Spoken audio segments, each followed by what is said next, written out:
नमस्कार मेरे दोस्तों, मैं मित्तन गुप्ता आपका स्वागत करता हूं। दोस्तों, मुझे अपने वीडियोस पर काफ़ी कमेंट मिले और लोगों ने कहा जॉब इंटरव्यू से रिलेटेड एक वीडियो बनाओ। डेफिनेटली दोस्तों, मेरे पास एक्सपीरियंस है, मैं आप लोगों के साथ वह एक्सपीरियंस ज़रूर शेयर करना चाहूँगा। सबसे पहले आपको ये जानना होगा कि जॉब होती क्या है।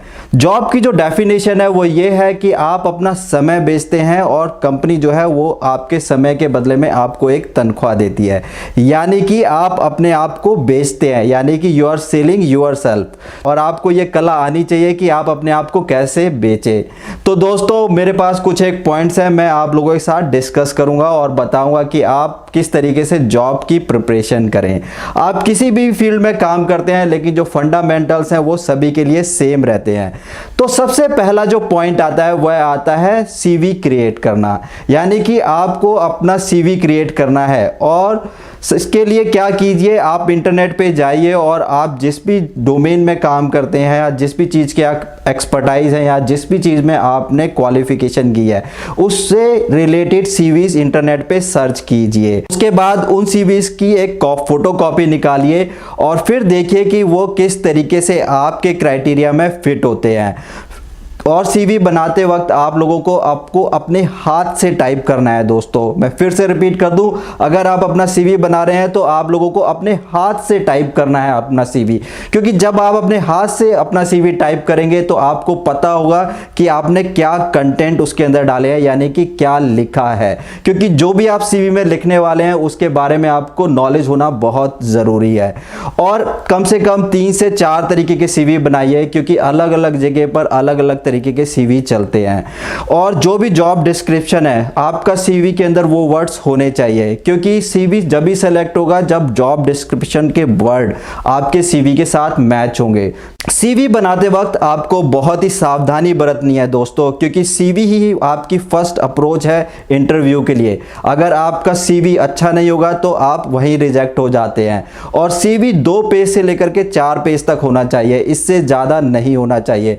सीवी जो है वो आपका सिर्फ 4 पेज मैक्सिमम में होने चाहिए अगर आपके पास एक्सपीरियंस है। अगर आप फ्रेशर हैं तो जिस भी चीज़ में आपने एक्सपर्टाइज नॉलेज ली है आप उसको मेंशन कीजिए, और 2 पेज का सीवी भी इनफ होता है। लेकिन सीवी के अंदर जो भी आप लिखेंगे उसके बारे में आप कॉन्फिडेंट होने चाहिए कि आपने क्या लिखा है और उसके बारे में आपको नॉलेज होनी चाहिए।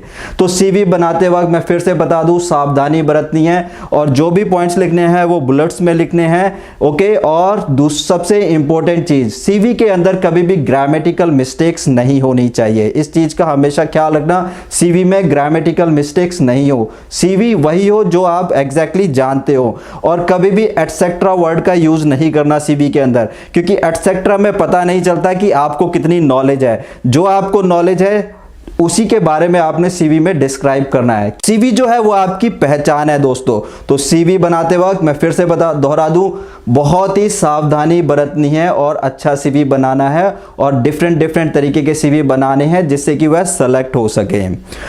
ओके दोस्तों, नंबर 2 पॉइंट, जब भी आप किसी भी इंटरव्यू के लिए जाएंगे तो आप जिस भी सब्जेक्ट में या जिस भी चीज़ में आप एक्सपर्टाइज हैं उसकी थ्योरेटिकल नॉलेज होना बहुत ज़रूरी है।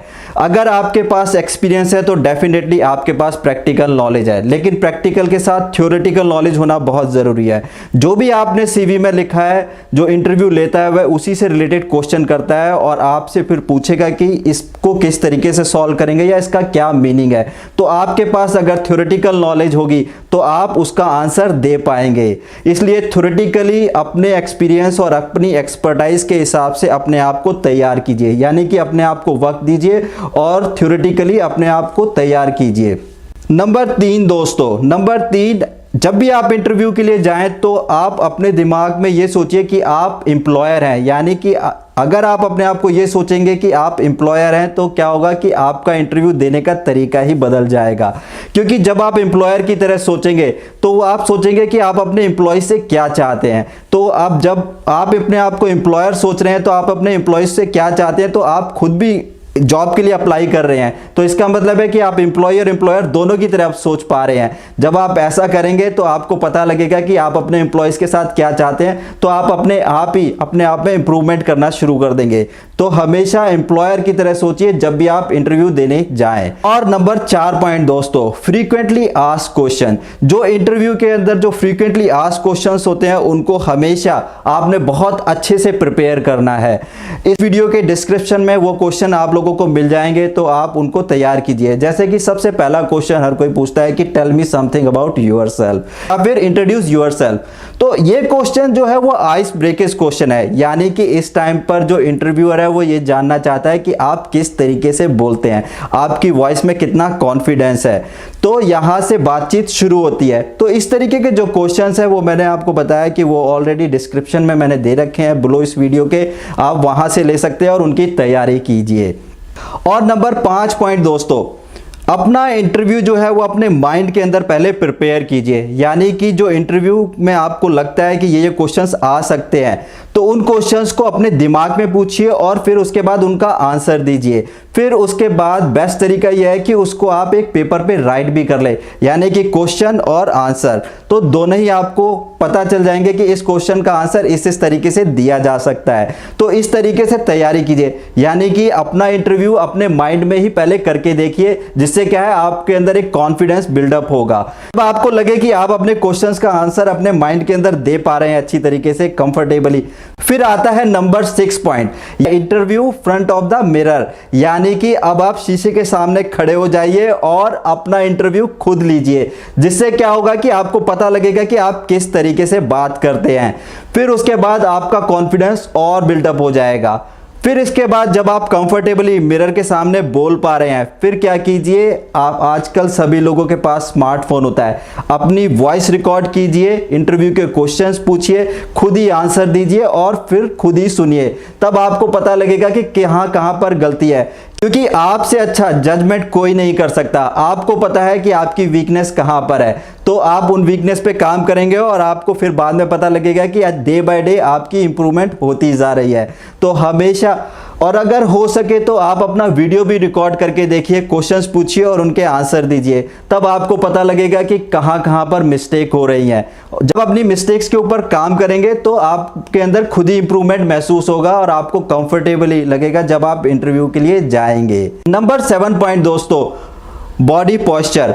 यानी कि जब भी आप इंटरव्यू के लिए जाते हैं, इसे बोलते हैं नॉन वर्बल कम्युनिकेशन। यानी कि आपकी लुक कैसी है, आप किस तरीके से चलते हैं, और सबसे इंपॉर्टेंट चीज, आपके चेहरे पे स्माइल है या नहीं है। और इन चीजों का बहुत ध्यान रखना है दोस्तों। तो हमेशा आपका जो बॉडी पोस्चर है वो एकदम ठीक होना चाहिए जब आप इंटरव्यू के लिए जा रहे हैं। तो किस तरीके से आपको बैठना है, किस तरीके से बात करनी है, वॉइस का जो पिच है वो किस तरीके का रखना है, और हाथों की जो लैंग्वेज है वह भी एकदम ठीक होनी चाहिए और कॉन्फिडेंट होने चाहिए। इसके लिए दोस्तों आप मेरे दूसरे वीडियोस रेफर कर सकते हैं, उससे आपको इस चीज के बारे में जानकारी मिल जाएगी।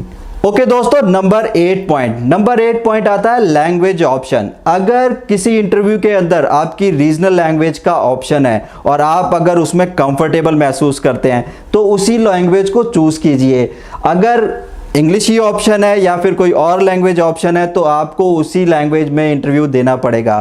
तो आप उस पर भी फोकस रखिए, उसको भी लर्न कीजिए और कंफर्टेबली अपने इंटरव्यू के लिए प्रिपेयर कीजिए। यानी कि जो मैंने आप लोगों को मेथड्स बताए हैं, किस तरीके से आपने माइंड में पहले इंटरव्यू तैयार करना है, फिर जब माइंड में तैयार हो जाए तो कैसे उसको पेपर पे राइट करना है, फिर फ्रंट ऑफ द मिरर बोलना है, और फिर अपने वॉइस को रिकॉर्ड करना है और फिर खुद ही सुनना है, जिससे कि आपको कॉन्फिडेंस महसूस होगा और जब आप इंटरव्यू के लिए जाएंगे तो चांसेस हैं आप सेलेक्ट हो सकते हैं।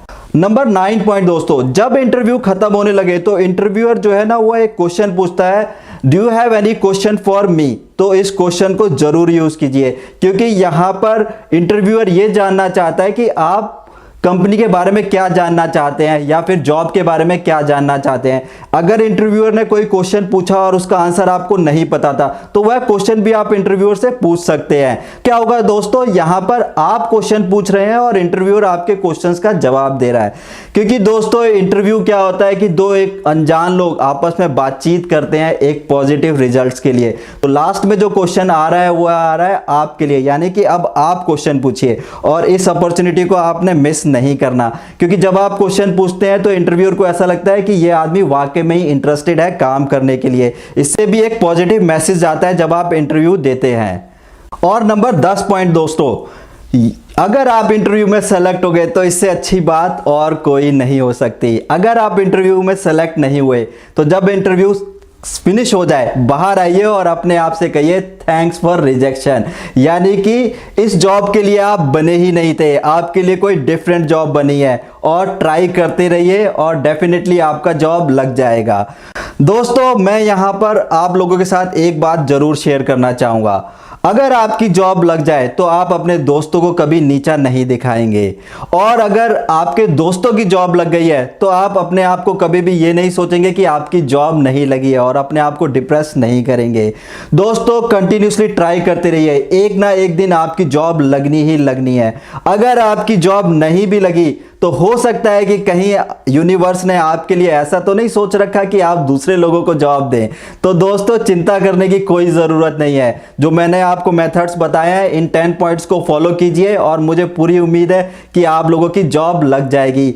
और कीप ट्राइंग, करते रहिए जब तक आपकी जॉब लग ना जाए। अगर एक बार ही फेल हुए उससे कुछ लर्निंग होगी, दूसरी जगह जाइए फिर उससे कुछ लर्निंग होगी और आपकी जॉब लगेगी एक ना एक दिन, मुझे पूरा विश्वास है। अगर आप लोगों को लगता है कि ये वीडियो आपके लिए काफ़ी अच्छा है तो अपने दोस्तों के साथ शेयर कीजिए और मेरे इस वीडियो को लाइक करना और मेरे चैनल को सब्सक्राइब करना मत भूलिए।